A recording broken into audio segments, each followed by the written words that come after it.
Good morning, j'ouvre maintenant la séance. Bienvenue à la réunion numéro 6 du sous-comité permanent des droits internationaux de la personne du comité permanent des affaires. Welcome to meeting number 6 of the Subcommittee on International Human Rights of the Standing Committee on Foreign Affairs and International Development. Pursuant to Standing Order 108-2, the subcommittee is meeting in the context of its study on the recognition of international human rights champions. Today's meeting is happening in a hybrid format. MPs can participate in person or via the Zoom application. It's of the witnesses and members. Please wait until I recognize you by name before speaking.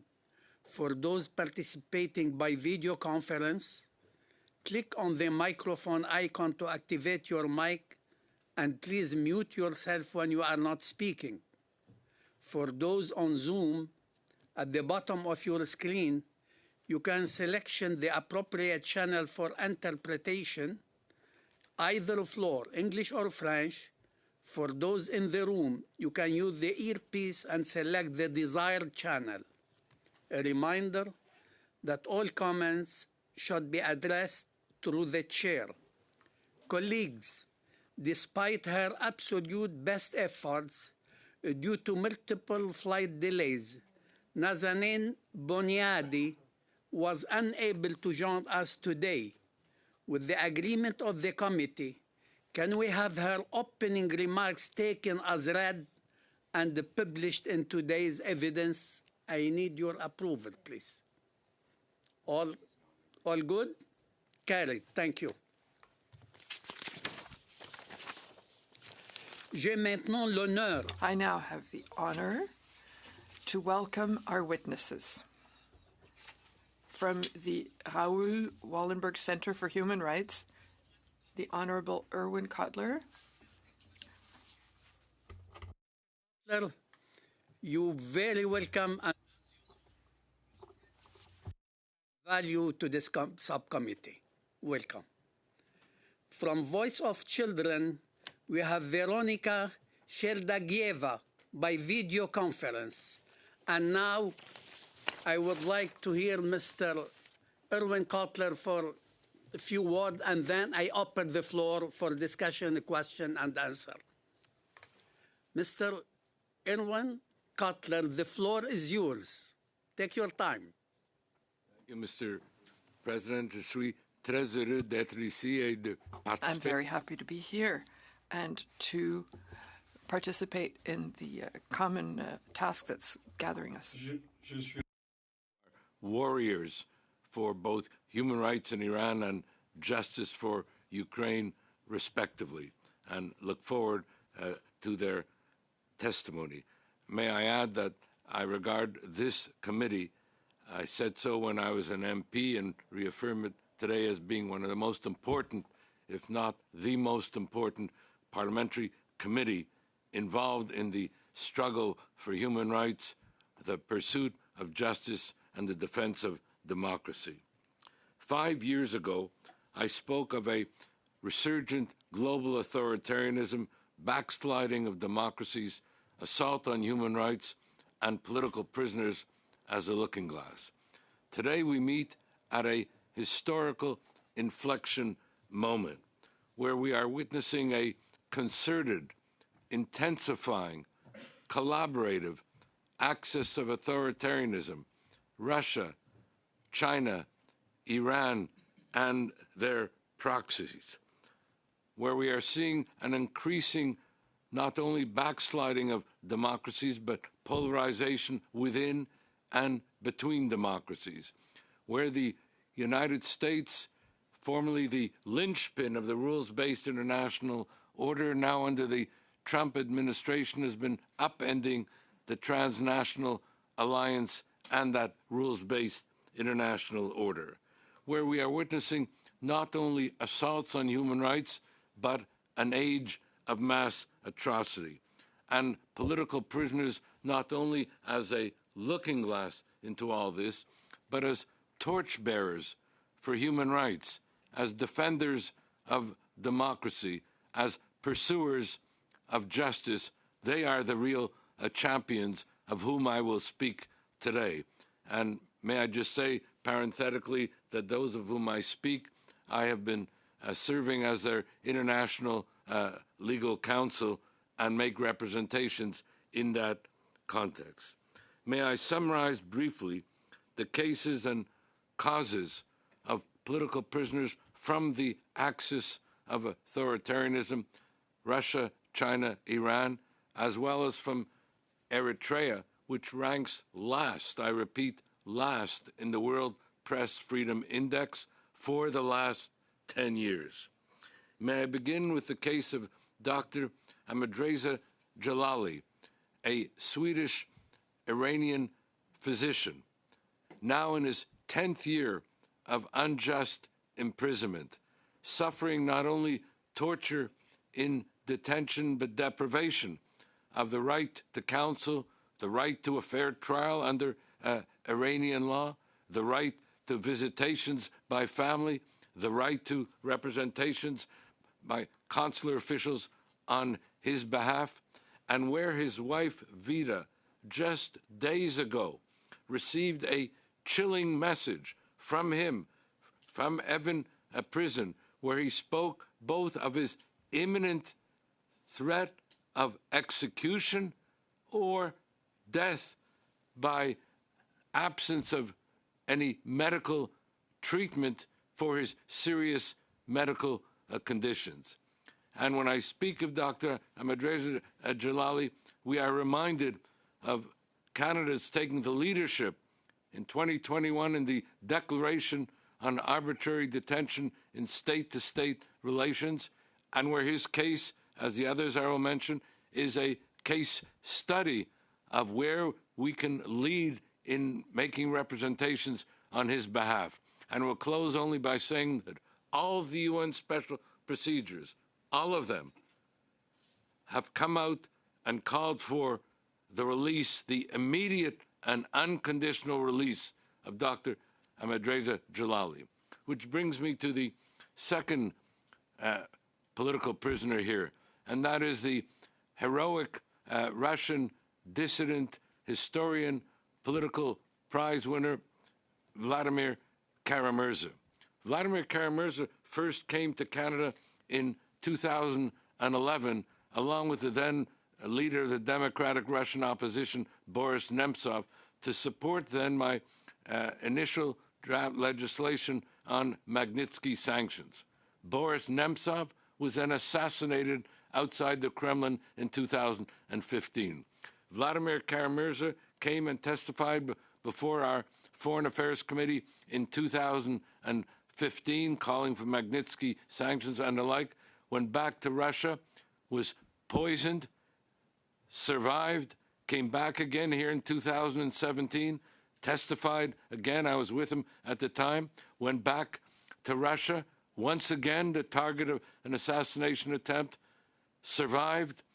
In 2022, was charged with treason for nothing other than advocating for justice within Russia on behalf of political prisoners and justice for Ukraine, sentenced to 25 years in treason, released a year and a half ago in a prisoner exchange where Canada played an important role in his advocacy, but as we meet today, threatened yet again by Russians for imprisonment. And as I said, we know of two assassination attempts followed by his imprisonment for treason. And I would mention also Alexei Gorinov, whom I represent as well, who's been serving and became the first Moscow city councillor to be imprisoned for anti-Russian slander and for nothing else but supporting justice for Ukraine. Which brings me now to China and its assault on the rules-based order. This committee is familiar with it. The mass atrocities targeting the Muslim Uyghurs, which have been held to constitute acts of genocide. Its dismantling of the democratic regime in Hong Kong, its persecution of the Falun Gong, its menacing of Taiwan, its repression of Tibet, and what is not so well known, which brings me to the particular point here, that China imprisons more political prisoners than any other country in the world. And I want to mention in this regard the case and cause of Jimmy Lai. You've heard about it before this committee, so I need not go into it, other than to say that Jimmy Lai is himself imprisoned for affirming the basic foundational Canadian values of media freedom, of democracy, promotion of the rule of law. And as we meet in solitary confinement after 5 years, and we're here too, we seek his immediate and unconditional release, again as called for by UN special procedures, as his life is at risk as we meet. And I would be remiss if I did not mention in this regard Dr. Wang Bizang, himself a PhD graduate from McGill University, who formed the Overseas Democracy China movement in 2002 when I was an MP here. He was abducted back to China. He was convicted on the trumped-up charges of both terrorism and treason and sentenced to life imprisonment in solitary confinement, where he languishes today at the risk of death for these reasons. His daughter, Tiana Wang, has taken up his case and cause, and I have been serving as his international legal counsel. And I will close at this point with regard to political prisoners, mentioning the case of Dwight Isaac, a Swedish Eritrean dual citizen, the longest imprisoned journalist in the world, who, along with his fellow journalists, established a newspaper, Setit, in Eritrea, 1997. The whole disbanded in 2001, all of them imprisoned, many of them who've died in detention. We have reason to believe that Dwight Isaac is still alive, and I urge this committee, which are apostles for media freedom, when we have a dual citizen in the country with the worst press freedom assaults of any country in the world, to take up his case and cause. And so I close, Mr. Chairman, by saying that it is our responsibility, I said this as a member of Parliament, repeated here today and reaffirm it, to speak on behalf of those who cannot be heard, to bear witness on behalf of those who cannot testify, to act on behalf of those who are putting not simply their livelihood, but their lives on the line. At times such as these, qui s'accuse, s'accuse. Whoever remains indifferent indicts himself and herself. I look to this committee for its continuing and exemplary leadership and undertaking the necessary action on behalf of these real champions of human rights. Thank you. Thank you, Honorable Cutler. Excellent, excellent presentation, and it enlightened all the members and put on our shoulders a great responsibility to act. We promise you we will act. Thank you. Now I invite Madame Veronica Sheldagieva to take the floor, please.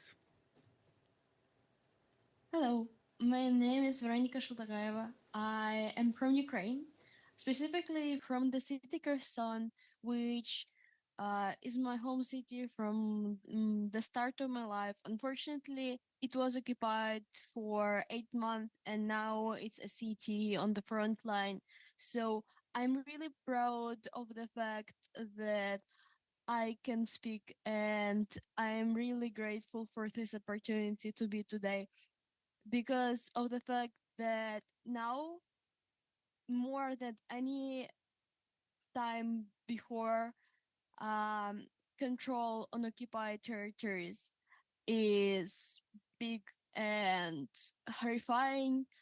Children of my age, 17, 18-year-olds, are becoming victims to forced militarization.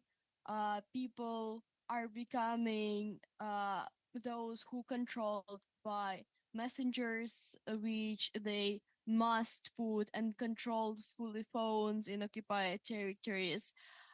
Ukrainian language, Ukrainian media, anything that is connected to helping people, volunteering, is politically like it's forbidden, and you could be tortured for this.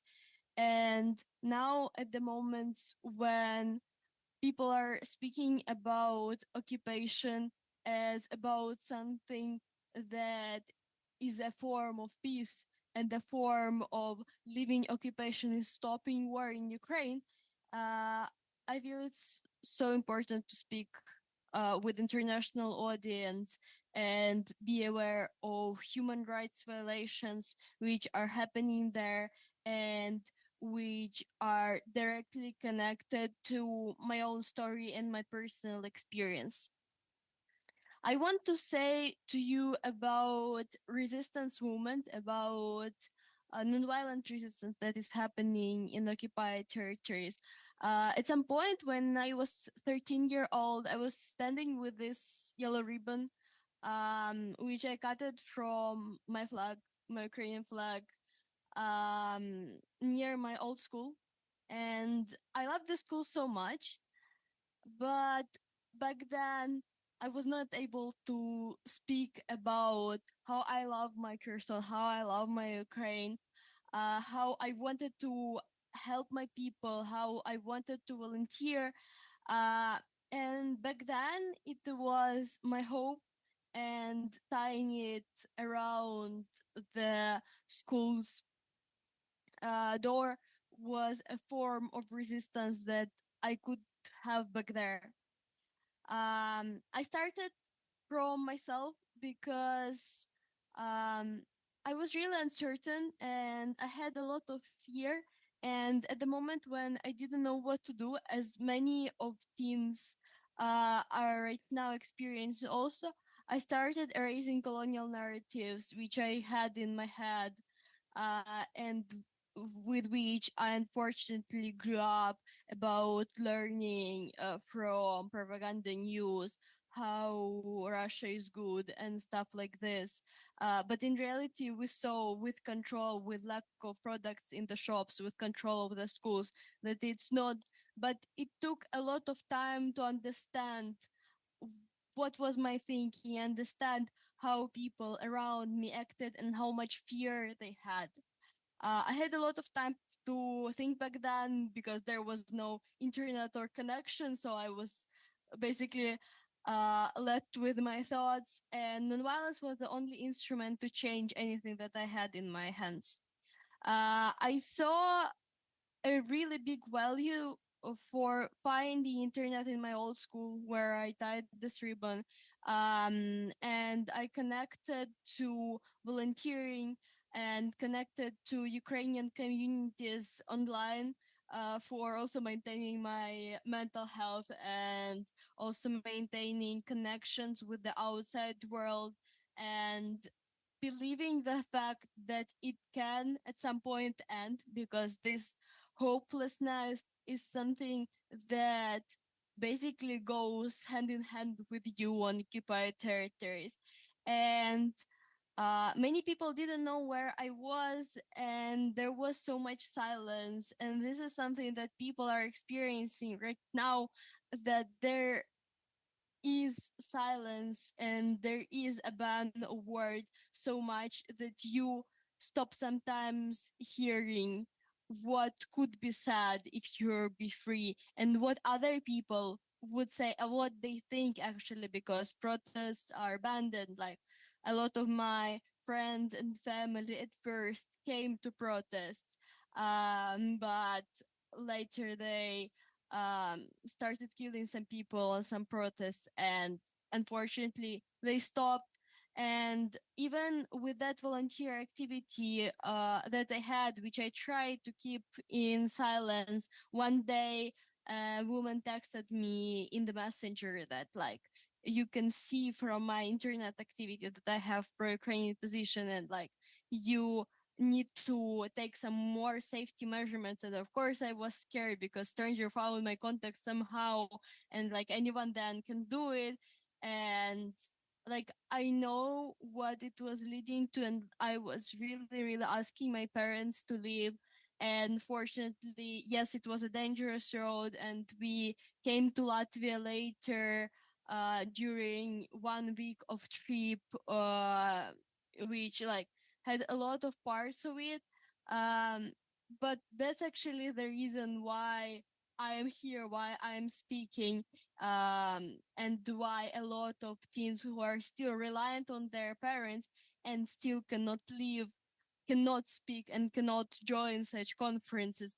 So I really want to mention the amount of them, and the amount of them waiting for people to say that they exist and they're not forgotten, because this is the thing that makes you keep going, keep believing. And there is so much still resistance from teens on occupied territories in their schools, to the extent that like there are books written by occupational authorities how to prevent extremism. Extremists, they mean speaking Ukrainian language or reading anything connected to Ukraine. But that's the reason why we need to keep going, and need to, why like actually Ukraine cares about those people, because they are people who are waiting, and they're people who have Ukrainian identity, and which is really important to them. And it's so important to acknowledge it from the outside when we see news and propaganda which is coming from Russian side. You have a lot of, I guess, knowledge more than me, high school student, about human rights conventions and law and everything such serious. But for me, human rights are simple, and those that you can feel in your life. You can understand what human rights are when you know how lack of them becomes uh fast, like it comes fast to you.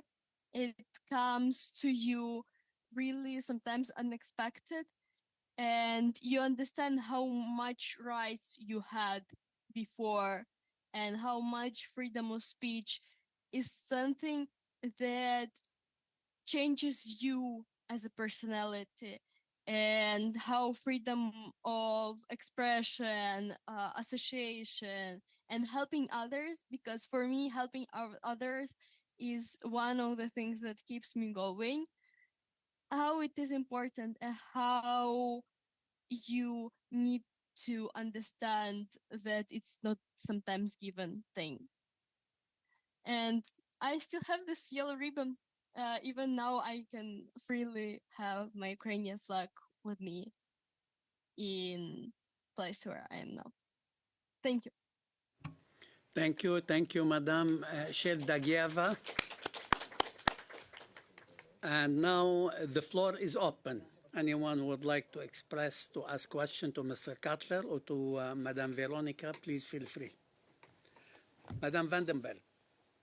Thank you so much. And I just have to say that I am feeling incredibly inspired right now, Veronica, by your testimony. I'm sure people have used words like brave and courage. I would say incredible strength of character. The fact that you've been through what you've been through, and now you're still speaking out for those who still don't have freedom. There's an incredible amount of wisdom in your words, and I will come back to you with a question. But I do want to start with you, Professor Kotler, because you have been. I mean, this is a recognition, of course, of lifetime achievement in human rights. And if there's anyone who's dedicated his life to human rights, it is you. And I've, of course, been inspired by you for many, many years. And one of the things that you've done today, but you've been doing since Nelson Mandela, is to speak out for human rights defenders who are imprisoned, who are in danger. And I know that there have been many global networks. I mean, the Raoul Wallenberg Center that you founded, of course, does a lot of this work. But we also have global networks like the World Movement for Democracy, which would convene 400 human rights defenders every 2 years in a conference. It was a lifeline, and we heard from Veronica what that one internet connection and that one lifeline can be for a human rights defender that is being silenced. But we also know that it was part of the Secretariat was in the National Endowment for Democracy, and earlier this year it was defunded and disbanded. And I just wonder if you could talk a little bit about what is happening to human rights networks and how vital those lifelines of those global networks are for human rights defenders, and what the international community should do in order to maintain those connections that without which many human rights defenders would disappear or be imprisoned or worse. If you could talk a little bit about the impact and of course that's in Washington, where that was defunded in March. I wonder if you could talk about the loss of networks like the World Movement for Democracy and what we can do now.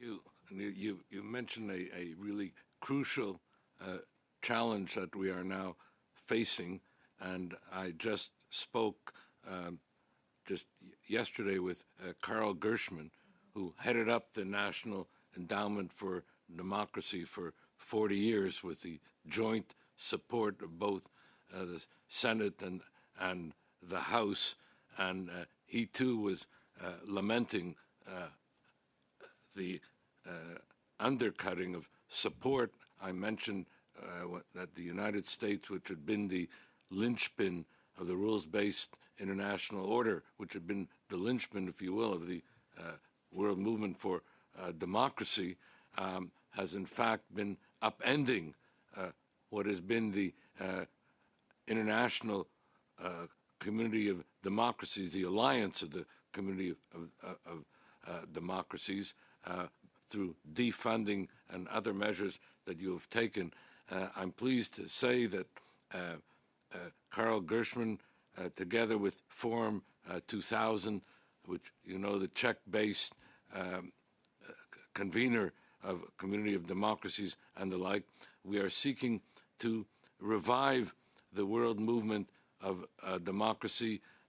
We had at one point a declaration on democratic renewal back in 2017. I was one of the signatories of it, and we are seeking now to mobilize the various signatories, NGOs, democracy organizations, to create a critical mass of advocacy for democracy. And this as well relates to the question of justice for Ukraine, because one of the initiatives as part of this advocacy for and in defense of democracy is to set up a coalition with respect to justice for Ukraine, which we are working on together with the core group of countries and that helped establish now a special tribunal for the crime of aggression in Ukraine. But I can't underscore more the importance of parliamentarians in the world movement for democracy, whether it be the Parliamentarians for Global Action, whether it be the International Parliamentary Union. We have to engage parliamentarians to be at the forefront of the struggle for the defense of and the protection of democracy and Democrats, because just the other day in Russia they disbanded Human Rights Watch, yet another not just defunding but disbanding and criminalization of organizations operating on behalf of democracy and human rights. So here again, parliamentarians can take the lead in our promotion and protection of democracy and Democrats. Thank you. And may I? Just to respond to that, I'll be short, Mr. Chair. But I thank you very much for informing the committee about some of that work to try to revive the World Movement for Democracy. I wonder this could be a place where perhaps that could be further study for our committee, because I think we'd like to know more about that. And also, being a consensus committee, these human rights issues are not partisan issues. And I note that the World Movement and the National Endowment for Democracy in the U.S. were always bipartisan. And I think some of the members on the committee, we've had experience working in that area, regardless of political stripes. So thank you so much for that. And I know you did chair this committee. When I chaired the committee in 2018, you told me that it was the most I think you said it was the most honourable thing that you had done in Parliament, and also that it's the conscience of Parliament. So I wonder if you could maybe perhaps reflect a little bit on what our committee can do to advance some of these files.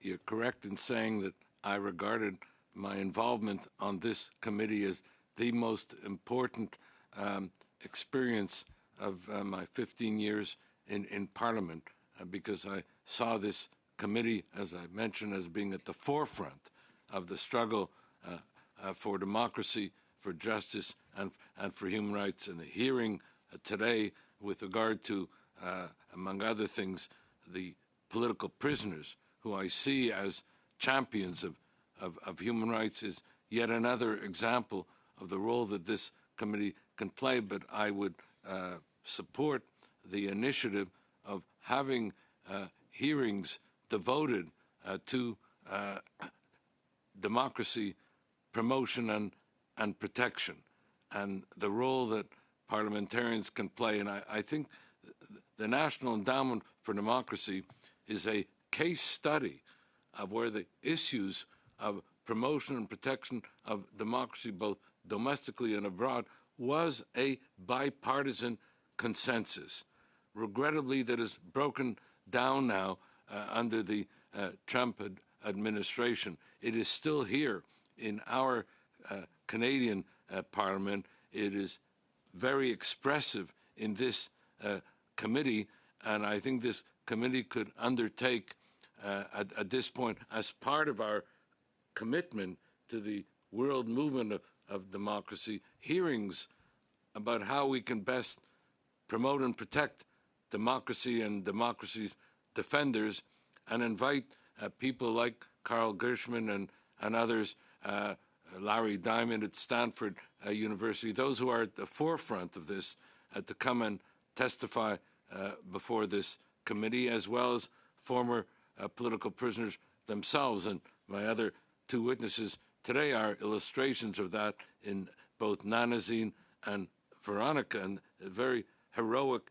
inspirational figure to have a young woman like that come and testify. And it also attests to the resilience of the Ukrainian people, who, as we meet, are yet again under assault of Russian drones and missiles, but have this continued resilience which arises from their commitment to democracy. That's where it all begins, with the Ukrainian people. And Veronica is really a dramatic but compelling case study of young people's involvement and commitment to democracy. Mr. Cutler, Mr. Brunel-Duceppe. Merci, Monsieur le Président. Thank you, Chair.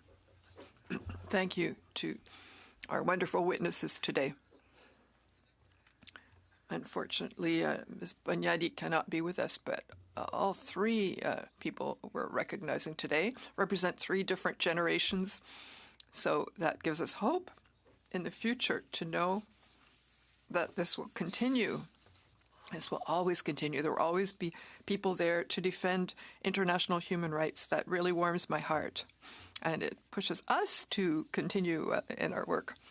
I'm also very proud, and I want to thank the committee members for having accepted organizing this special recognition meeting. It was complicated, but everyone agreed in the end, and it's happening today. I'm also proud to say that Mr. Kotler, you are my mentor, and I'm a Quebec sovereigntist, but I'm proud to say that you are my mentor in terms of international human rights as a former federal minister, and it's really important for me to say it, and it proves that international human rights has no political color, doesn't have any partisan orientation. It goes well beyond that. That's very important for me to say it and to proclaim it loudly. Mr. Kotler, you mentioned the U.S., and I'd like to come back to you. And Veronica, I will have a question for you just afterwards.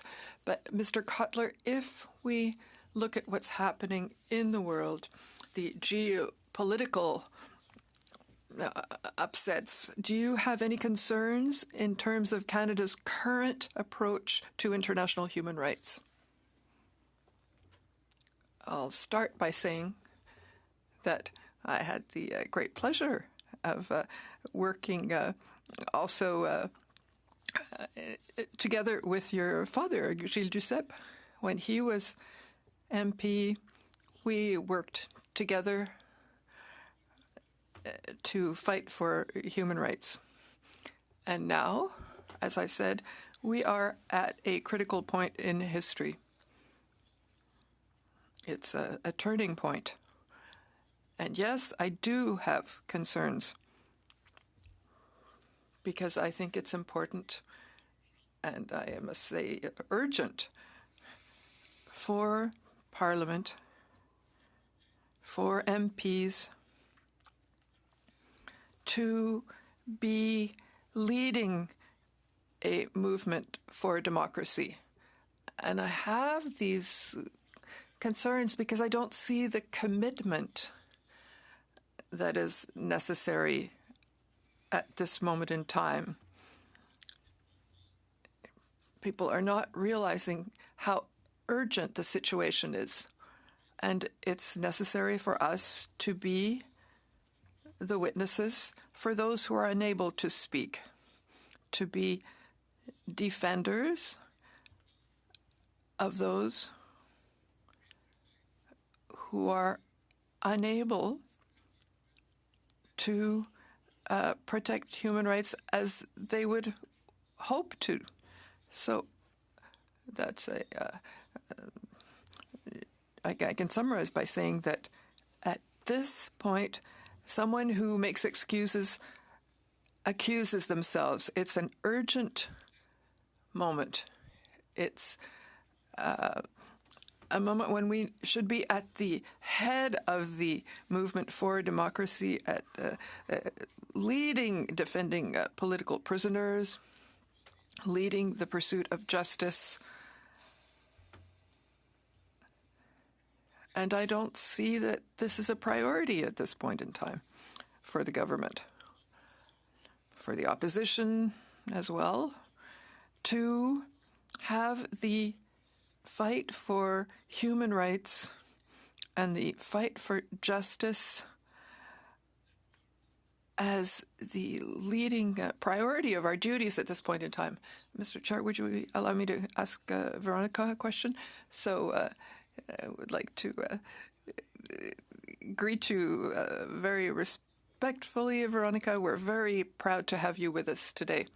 So your journey in terms of humanitarian support, what would be, in your mind, the most powerful tools that allow you to give you this evidence of a child who had survived the conflict in Ukraine? What are the most powerful tools that exist, and how can we, on the other side of the ocean, how can we use those tools to help you in your cause? The most powerful tools actually come from collaboration. And for example, when there are projects which are realized by such organizations as Voices of Children, which helped me to basically start communicating with you. And when there is, for example, uh, because Voices of Children officially was not involved with me when I was on occupied territories, but was factually involved. And this is one of the most powerful instruments when you are connected through online and when you're talking about the fact how you can back there to support yourself and what can you do to maintain your education, your identity, etc. For now, when I'm talking about instruments which I have to support others, this is also really tied to NGO sector and with my work with educational NGO to close educational gaps which are unfortunately come with war. And I guess when we are talking about a lot of international support to Ukrainian civil society, this is one of the, I guess, most interesting outcomes of resilience and effort which Ukrainian people, and I included, put in volunteering. Volunteering in Ukraine or civil society work is usually much more intense than, for example, I saw when I was involved with my European colleagues. And this is a huge culture which started a long time ago through our history, then was peaked on Revolution of Dignity, then grew with full-scale invasion.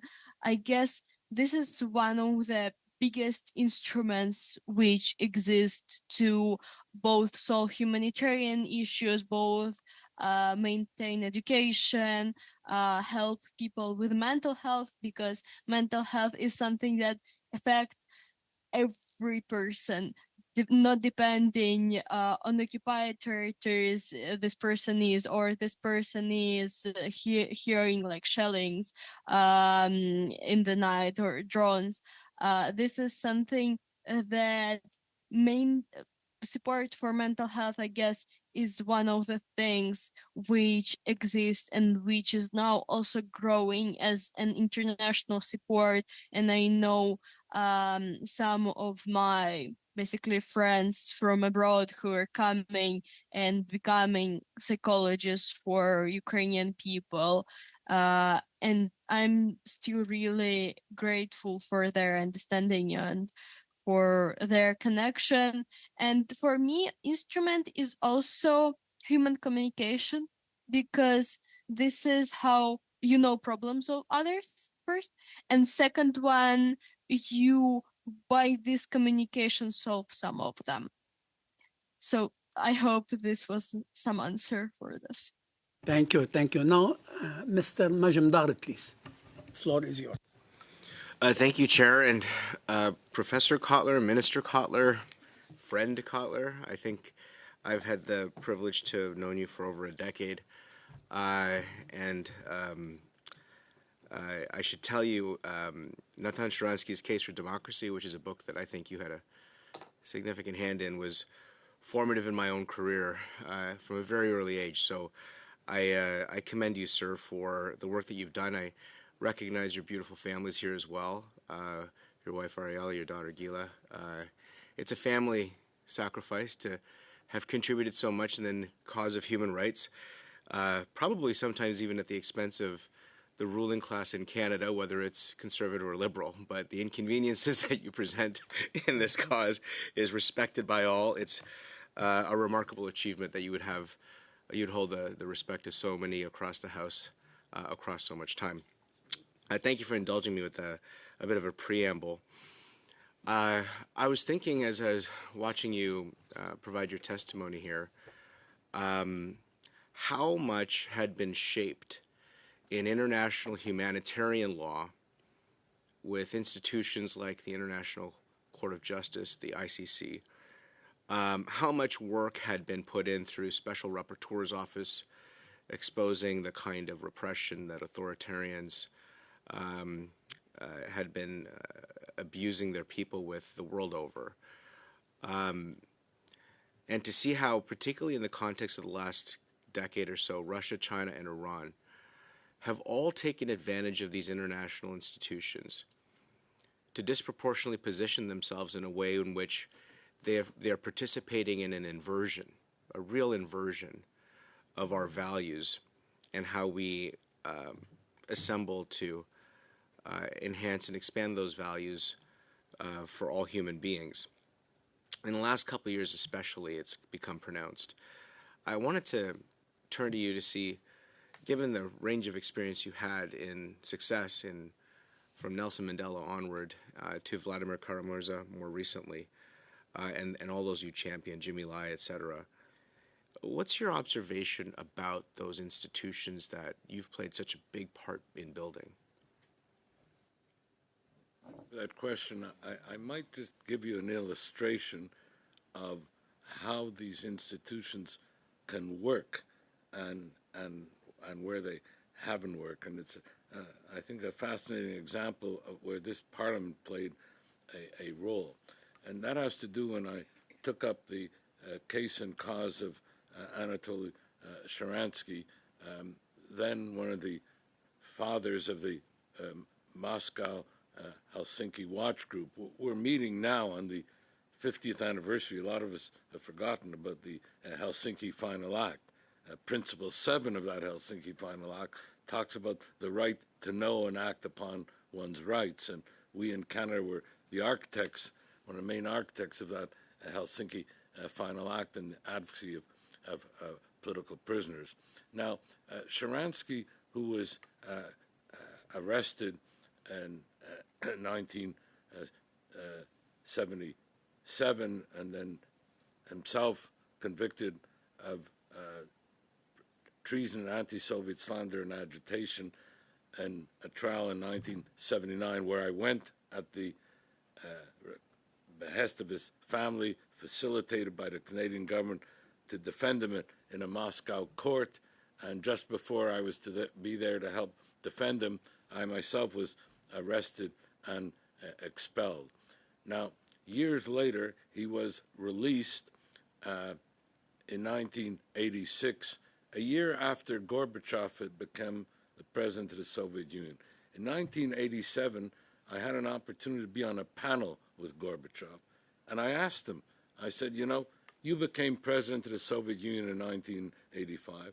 Sharansky was released in early 1986. What role did you have in that, if I may ask? And he told me something very fascinating that engages Canada and the Canadian Parliament and may shine a spotlight on a lot of what we're talking about. He said, you know, I was the Secretary of Agriculture in the Soviet Union in 1983, 84. He said, the first overseas trip I made was to Canada to appear before the Canadian Parliamentary Committee on Agriculture. He said they started to ask me questions on agriculture, and then all of a sudden they started to ask about this Sharansky. I didn't know anything that they were talking about. I left the Canadian parliamentary buildings, and there was this massive demonstration for this Sharansky. I spent the weekend with your Minister of Agriculture. Yes, we spoke about agriculture, but he kept bringing up this Sharansky case. I then became president of the Soviet Union, so I ordered up his file. Yes, he was a troublemaker, but he wasn't a criminal. He said, and then came the key point. He said, but it was costing us. It was costing us politically. It was costing us economically. It was costing us diplomatically to keep him in prison. So I ordered his release in our self-interest. And that became, for me, a fundamental advocacy principle, that the community of the axis of authoritarians won't release political prisoners, Russia, China, Iran, because of reasons of justice. Yes, we must point out the injustices as the reasons, but that will not be, they will release it when it becomes in their self-interest. That's the tipping point. And that has been my experience of the tipping point. I might add, parenthetically, but not unimportantly, that the political prisoners who were released, with whom I was involved, always had a spouse advocating on their behalf. Whether it was Avital Sharansky, who came here and then met with Pierre Trudeau, or it was Winnie Mandela, who was making the case, the spouses play a crucial role. And so we have to join the spouses, and we have to join particularly those who may not have a spouse arguing on their behalf, to bring about that tipping point. And I use the Sharansky case as a looking glass, as a case study of the role of parliamentarians in this regard. And just close by saying, Alexis, you're right when I have these concerns, because I think we can be at the forefront of advocacy for political prisoners. I don't see us at this point at that forefront. I see us at the forefront, and it's crucial and it's important with respect to domestic economic policies and the like, but I don't see us at the forefront of the struggle for human rights, the defense of political prisoners, the defense of democracy. Thank you, Mr. Cotler, Honorable Cotler. And our last question goes to Madame Anju Dillon. Thank you. Thank you. Excuse me? She. Go ahead, please. I appreciate that. It's a rare opportunity to engage with both of these individuals, so I appreciate having the second question, Chair. Veronica, if I could turn to you. Your testimony in the last Parliament was moving, to say the least. You have this sense of optimism from Kherson, of all places, which I think is really quite remarkable. And so having you appear here today to encourage you along in how you advocate for Ukrainian children, I think was a key part of all parties and all members of this committee. So let me ask you, with the platform that you have here, if in your mind's eye you could say something to Vladimir Putin in the Kremlin, if there was a message you wanted for him to hear loudly and clearly, based on the experiences you've had to endure for years now, and on what you'd like to expect for your own future, what would you tell him? Thank you for your question. I hope I would never see this person in my life. But if I would address, I would say that there is no enough power in this world, not enough coercion, which would be able to make everyone like me who experienced occupation, who is still there, to give up.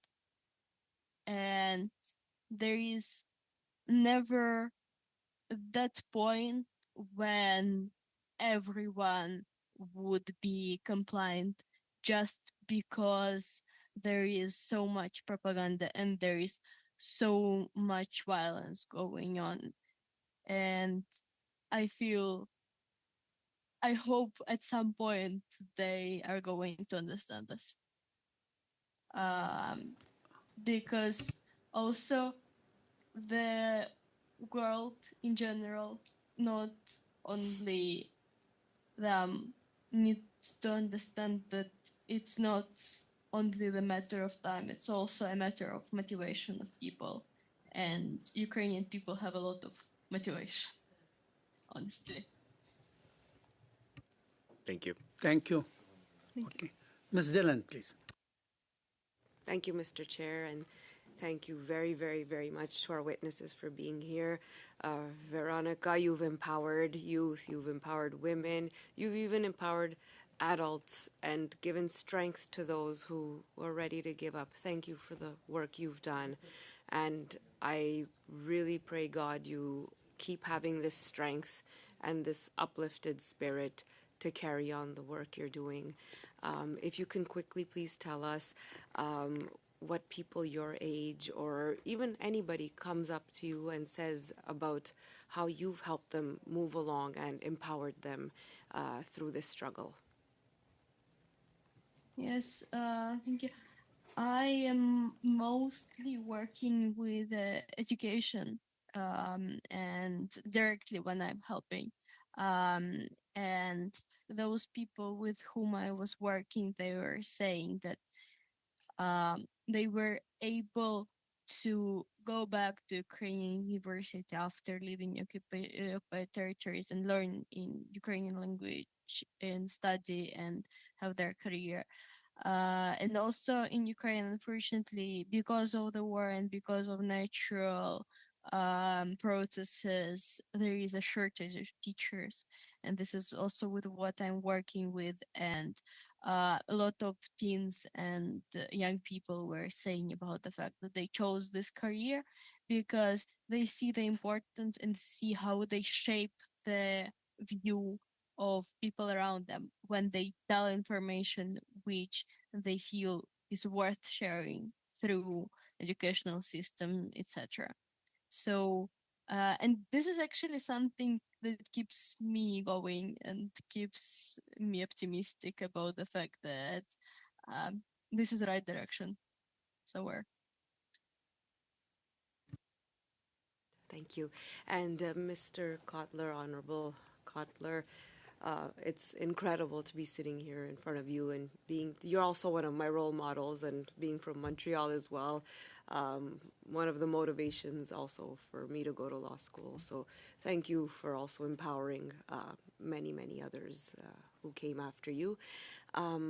I want to quickly ask, I don't want to take up too much time, and your beautiful family is behind you, and often this kind of work, it puts fear in them, fear for your safety, as you said, what you once went, and I'm sure you have dozens of other such stories to share with us, but because of a lack of time that you were detained yourself and thankfully sent back, I guess you could say, but unlike the Eritrean journalists you spoke about, I'm just wondering, from the time you've started this work until today, did you expect that things would look as if they're going from bad to worse? I feel personally sometimes that with all the internet and social media and protests and everything goes live within seconds and everyone can gather and group and there can be public outrage and worldwide outrage, that these countries continue to commit, well, I guess agencies, whatever you want to call it, human rights abuses, detaining people for no reason, abusing freedoms. Do you feel like, I personally thought with all the internet and the way to expose these things, things would make, there would be an element of shame. I don't know how to, if I'm explaining it well or you can understand my question, but an element of shame in the hearts of these people that the world is watching. Do you feel that it didn't make a difference with all of this technology and way to expose people and dictators and abusers? What is your take from the time you started this work until today? Do you feel things have gone from bad to worse, or we just have to keep working to fight for the rights of others? Thank you. You know, it cuts in both directions. I remember when I first started this work, we didn't have that panoply of UN special procedures, of the ICC, of the the whole corpus of international human rights, humanitarian and international criminal law. So we have a panoply of remedies that we never had before. We also have an information highway that we never had before. But as we've learned, while the information highway can transport the best, it can also transport the worst. And what we're living increasingly also is in a post-truth, post-literate misinformation, disinformation arena. And so you've got these competing dynamics. But I do think that we can take heart from the testimony of a courageous young woman like Veronica, like Nazanin Boniadi, who's not here today. And I take inspiration, from these political prisoners who, as I say, are putting their lives on the line. And Russia, if I can just mention it as a case study, because it's involved both in massive domestic repression and in externalized aggression with regard to the aggression in Ukraine.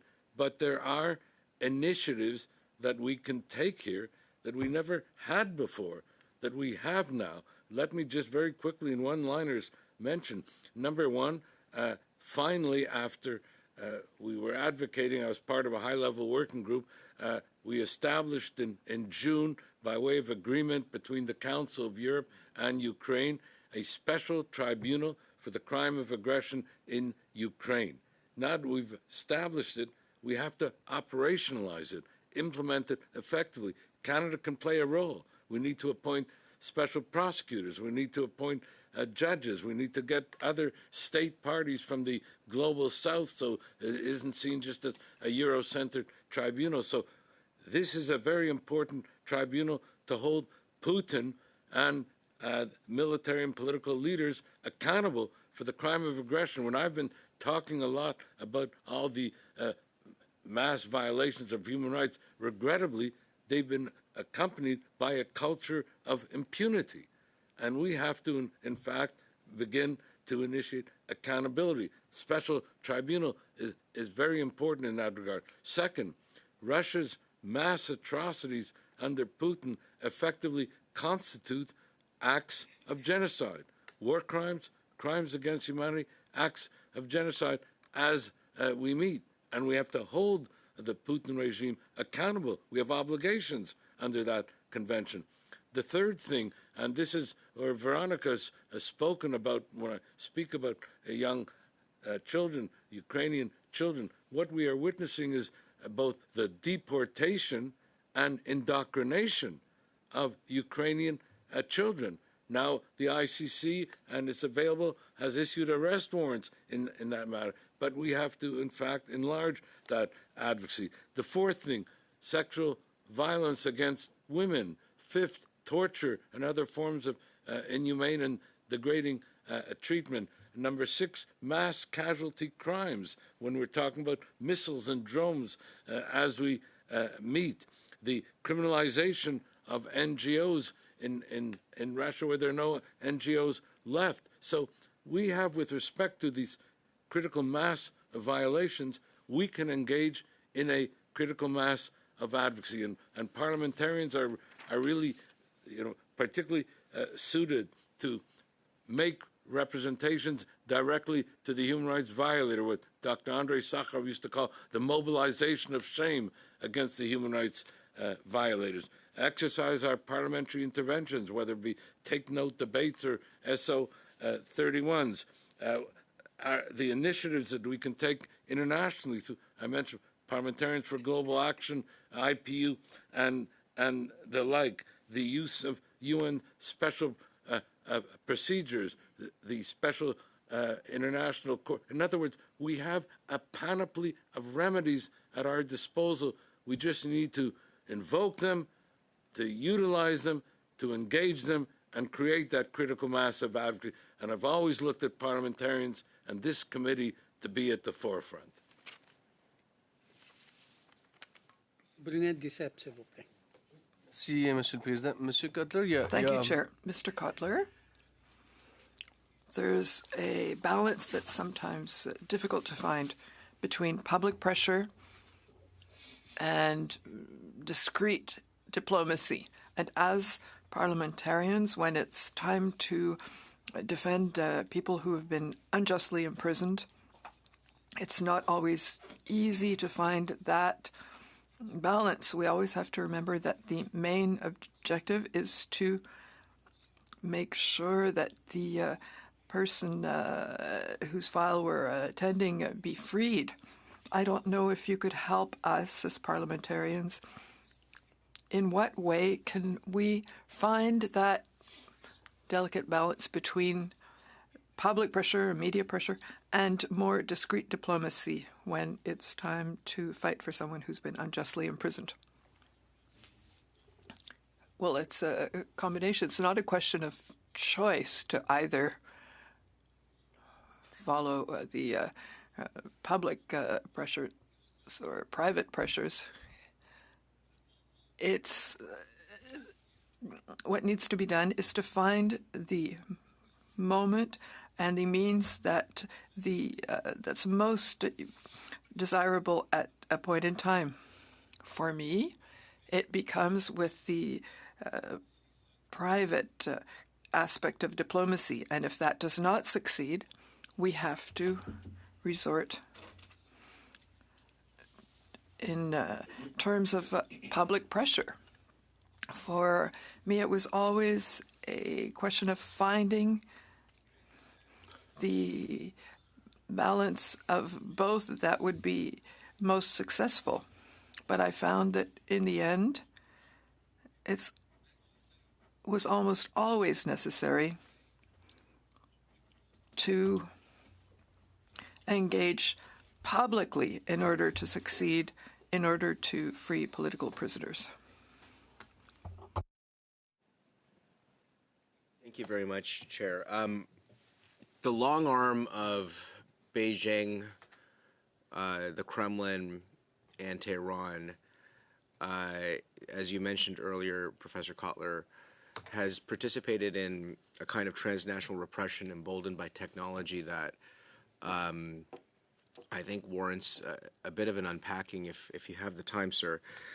In your mind, you've encountered this in your own life, which has been widely reported here, as somebody who has been a proponent for human rights by one of those foreign regimes. You've had to live, your family's had to make big adjustments in that time. Conservative Deputy Leader Melissa Lantsman also had to endure that. And these are two politicians, but we have communities across this country and communities around the world who are subjected to this advent of transnational repression. How seminal is that as an issue that this committee could spend some time reflecting on in the future in terms of how free societies work together to avoid that type of foreign interference? And secondly, what do you think ought to be some of the key things that we should concern ourselves with when we are looking at issues of transnational repression? If we look at, as I say, this inflection moment, we take the three major proponents of the axis of authoritarianism, Russia, China, and Iran, what we see is that they are each and all engaged both in massive domestic repression and in transnational repression and indeed assassination. And when we speak about the question of transnational repression and assassination, the head of CSIS, Dan Rogers, reported just 2 weeks ago that the question of transnational repression and assassination has now resulted where Iran is targeting Canadians, not only for transnational repression, but also assassination. And this came from our own head of CSIS. It is something that, we have been, in fact, reporting upon.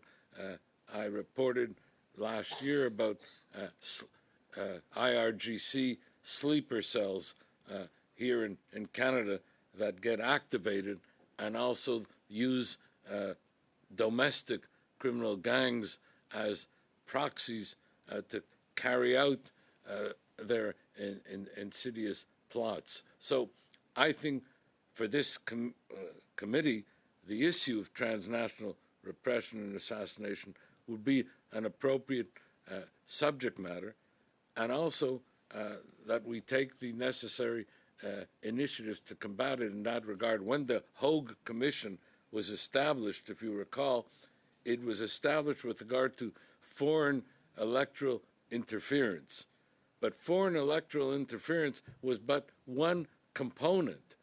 And ironically enough, when that committee was established, I looked at it, and Raoul Wallenberg Center came before it and testified, a young lawyer, Noah Liu, on our behalf. One of the things we noted is that while reference was made to transnational repression by Russia and China and even India, there was no reference made in the initial framing of Iran, whereas Iran was perhaps the most insidious in that regard. So what we have to realize here is this conflation between the massive domestic repression, and as we meet, I have to say that we are witnessing, to take as a case study, an unprecedented mass domestic repression in Iran with an unprecedented level of executions. I have not seen anything like it in all the years that I've been involved, and the empirical data is there. So we have this massive domestic repression, and we have an unprecedented externalized aggression and transnational repression and assassination, which makes those who stand up, the political prisoners, all the more brave and all the more courageous, whether it be the political prisoners in Iran or in Russia and in China. And in each of these cases, and with this I close, we have what I would call sevenfold threats. With regard to Iran, we have a nuclear threat, a ballistic missile threat, a hegemonic threat, the leading state sponsor of terrorism, a genocidal threat, a cybersecurity threat, and of course, as I mentioned, the massive repression, political prisoner. So it's a critical mass of repression. If you take China, it's the targeting of Uyghurs with mass atrocities constitutive of genocide, dismantling of democracy, and one can go on. In each of these cases, you've got sevenfold threats, critical mass of threats. It warrants a critical mass of advocacy on our behalf, inspired by the political prisoners in each of these countries. But as I said, transnational repression and assassination has emerged as a major threat to the rules-based international order. It's the conflation of the two. It's the axis of authoritarianism or the axis of evil as a case study, as a looking glass, and it is something that, as the CSIS head has showed, Canada now has become a prime target. And so in addition to what I would call the critical mass of threat, because there is the misinformation, disinformation, the targeting, and the critical mass of threat, you have a critical mass of targets.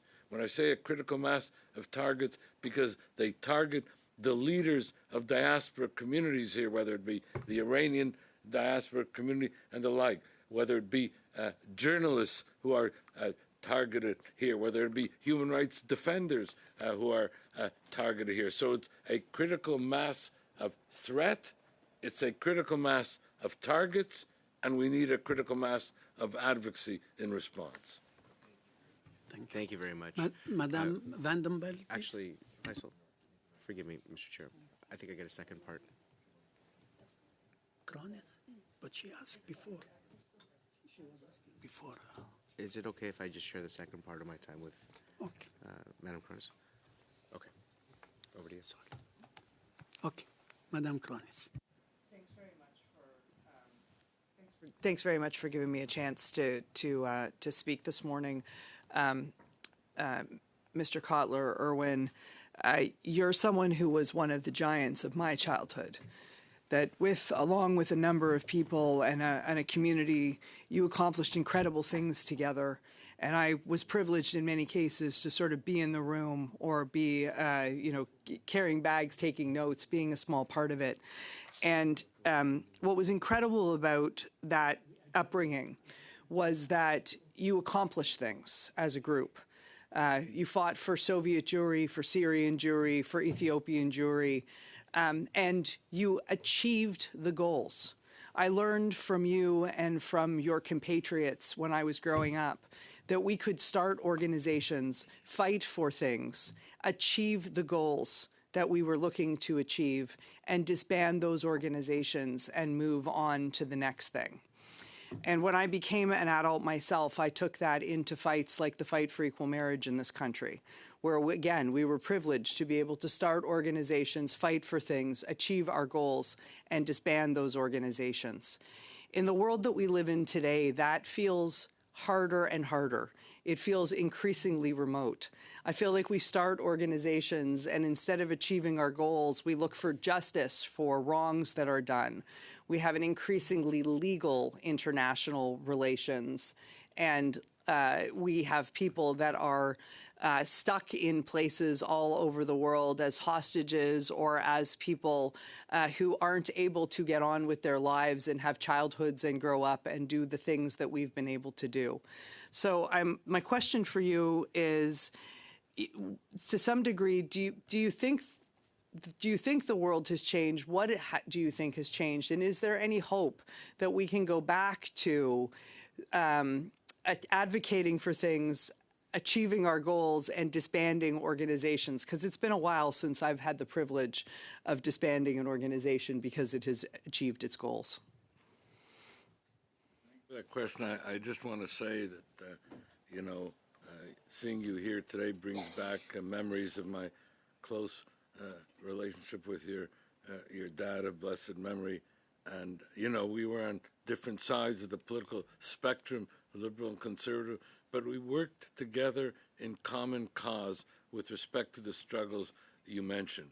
And that's why I believe in matters of human rights and the pursuit of justice, we have to work together in common cause. I have my family here, as you mentioned, my wife, who has always been in the trenches with me, though not always on the same side, I have to acknowledge. But for the greater good and the public good, we work together on common cause. In the last federal election, we had a liberal sign and a conservative sign outside because we respectively were advocating for different candidates. But both of the candidates that we were advocating on their behalf, liberal and conservative, were excellent candidates. And I think that's the kind of thing that the greater public good has to bring us together in a common cause. And I'm pleased to have my own daughter here as I see you and remember your father. I'm delighted to see my own daughter who's taken up the case and cause of human rights and working as the CEO of the Raoul Wallenberg Center. All this brings me back to early lessons. It was my late father who taught me, before I understood the profundity of his message, but which I share with you, when he said to me that the pursuit of justice is equal to all the other commandments combined. As he said, this must be your life's mission. This must be your legacy. But then it was my mother who, she would hear my father saying this to me, would say that if you want to pursue justice, then you have to understand, you have to feel the injustice about you. You have to go in and about your community and feel the injustice and combat the injustice. Otherwise, the pursuit of justice remains a theoretical abstraction. So we have to be there in the trenches, pursuing justice by combating the injustice. And that has to be our common cause. And sometimes, it's easy to get cynical when we see the crimes of indifference, when we see the conspiracies of silence around us. But it's our responsibility to shatter those walls of indifference, to break apart those conspiracies of silence, to see how those political prisoners are the torchbearers, the lodestars for the struggle for human rights in our time. Take our inspiration from them, and, you know, as it always is said, better to light a candle than to curse the darkness. Let's all try and be the torchbearers for human rights. That's what this committee has always been, and that's how these political prisoners are the real champions of human rights who inspire us. Thank you for that.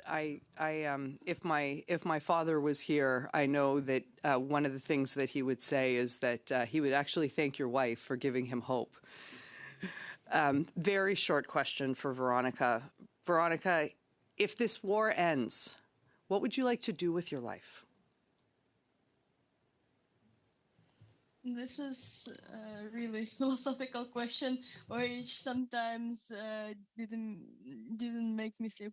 But yeah, okay. I am really interested in the intersection between development of the society and education, because, like, in my experience, both living through war and before and now, I am in international school, which focuses on peace building. I see how much it's not only about knowledge, but also about how we build society and what do we want from society. So in my life, I would like to create spaces and to build them for people to learn how to advocate for their rights, along with the fact that they're receiving information and they're receiving understanding of who they are and what their role in the society might be. Because, like, also in Ukraine there is so much potential, and I really want to work there. Like, when I was in Latvia, I have understood that yes, European Union is an important place and doing good stuff, but the only place where I see my future is in Ukraine and building our society and making it better. Thank you, Veronica. Ms. Vandenberg, please. Our last question, please. Thank you. And I would like to follow up with Veronica. I firmly believe that everything that you set your mind to, you will achieve. And I just want to have one more question for you, and that is, you talked about hopelessness in occupied territories. You talked about the silence. I wonder if you could tell us why it's so important that any peace agreement is going to keep the territorial integrity of Ukraine, so that people in those occupied territories will be able to have that hope that they will be part of Ukraine. Thank you for your question.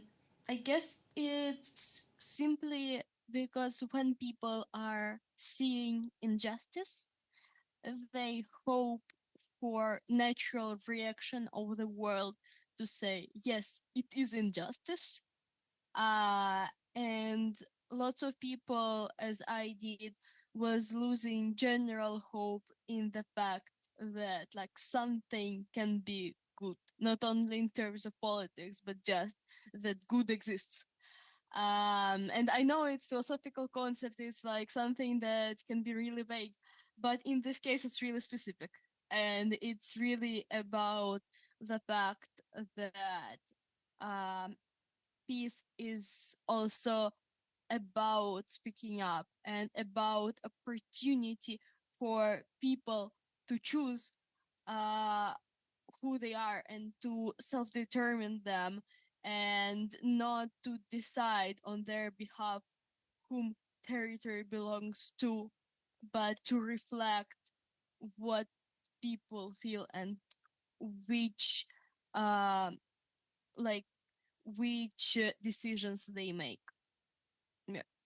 Thank you. Thank you, Madam Anita. On behalf of this subcommittee, all the members, staff, interpreters, we would like to thank our great two defenders of a human right. You will have a page in the history in defending human rights. Your great efforts is profoundly appreciated by myself, my family, all members, and I believe around the world. Thank you very much, and may God give you long life, health, and good effort to continue to do this greatest job on the planet. If the will of the subcommittee to adjourn the meeting, thank you. Meeting is adjourned.